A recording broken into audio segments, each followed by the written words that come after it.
only halfway through 2025, but many people are already looking to the 2026 midterm elections.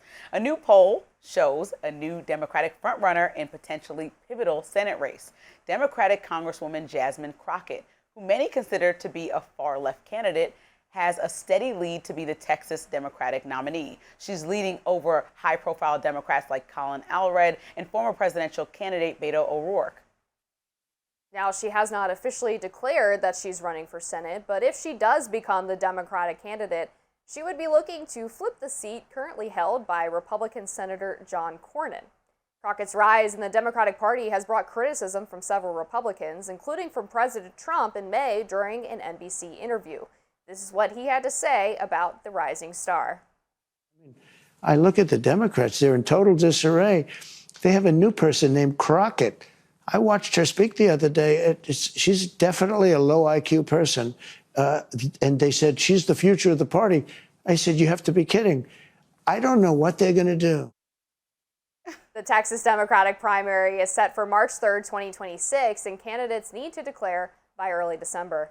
Crockett's Democratic rise is one of the several we are seeing across the country, starting in New York, where a mayoral race is getting national attention. So Ron Mamdani became the favorite to take the mayor's mansion after beating Andrew Cuomo in the primary. He's a self-described Democratic socialist that has received harsh words from Republicans and President Trump. And then AOC and Bernie Sanders have been touring the country in the Fighting Oligarchy tour, pulling in thousands of supporters at these events. So, are we seeing more rise in liberal candidates? I think so. It seems that way. Yeah, there's like I feel like the pendulum always dramatically swings. It just does. But I think with Jasmine Crockett, this is not a surprise to me. It's more of she is somebody who's not afraid to call out issues either within her party or outside of her party. She also is meeting, I know they had like this whole dark woke term saying that she was meeting the moment of a lot of Republicans, to be honest, starting from the top down with President Trump, who just kind of says what's on his mind, has a very blunt approach. She's doing that too. I don't think she's trying to do it from a presidential level. She's doing it just from, listen, I'm not going to deal, like an everyday person can relate to this. She resonates because nobody wants to hear you talking crazy to me and just sit back and accept it. And so I think that people are looking for that in the same way that people are looking for a Mamdani, and the same people who are traditional within the party want to stick to some people who've been around, in the party for years. This all okay. I think it's all okay to have these diverse voices, but I think that Jasmine Crockett is really speaking particularly to the younger generation. She'll hop on X, she'll hop on Instagram and immediately post.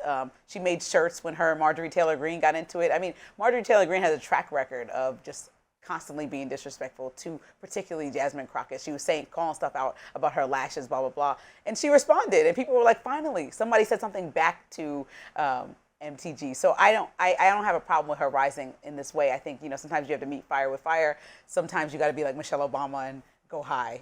People have an option.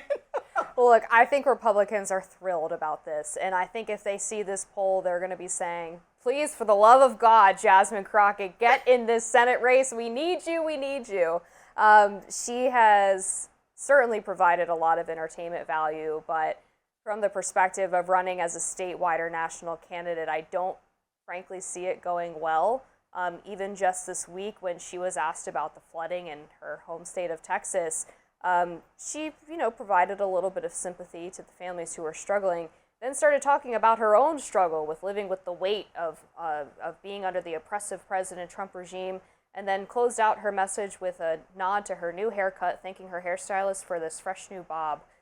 Really weird to make that about yourself, but nonetheless, she's had a long track record of making interesting comments, including calling Trump supporters mentally ill, saying there was a mental health crisis. Come on. Trump has the longest track record of having gaffes and inappropriate comments in multiple times. Like this is literally, he's the name of the game. So that's like, it's coming from the top level, the top politician in our country that does this often.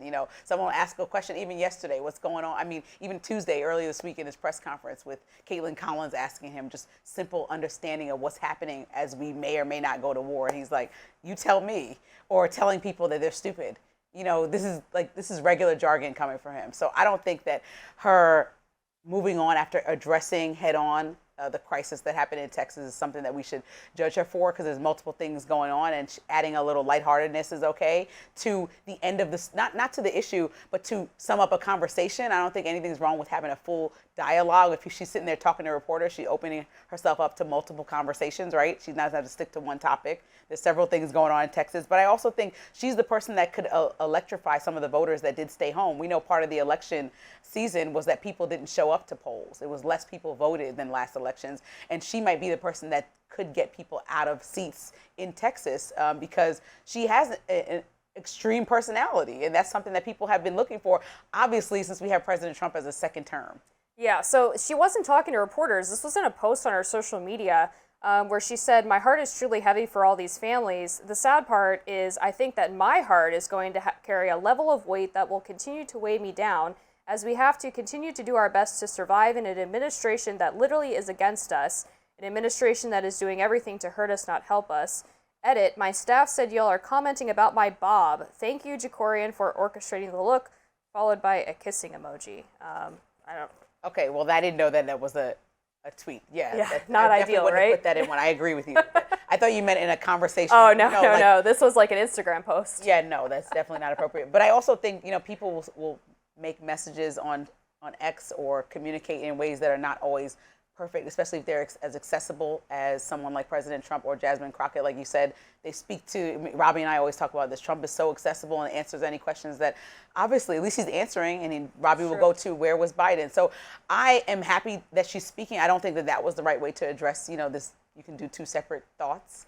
But I don't think that that's an overall judgment of her entire character, like she's not able to lead. I think that was a misstep and probably a bad decision on her part, just hurrying up and trying to get these thoughts out. But I'm not her. I definitely am not on her campaign team. I just think that she is somebody who is bringing that energy of something new, something bold, something direct that some people within the Democratic Party definitely were looking for, because they're like, say something, do something. It felt like, it's at least in the first 3 months of this year, like Democrats are just kind of like, as executive order came down, there were lots of people like, who is going to say anything? And she was mostly the person every day saying something. Yeah, I mean, really the question is, does things that perform well on TV and are entertaining and catch people's attention, do those do well in a statewide election, particularly in a place like Texas? And that's going to be the difficult part for her.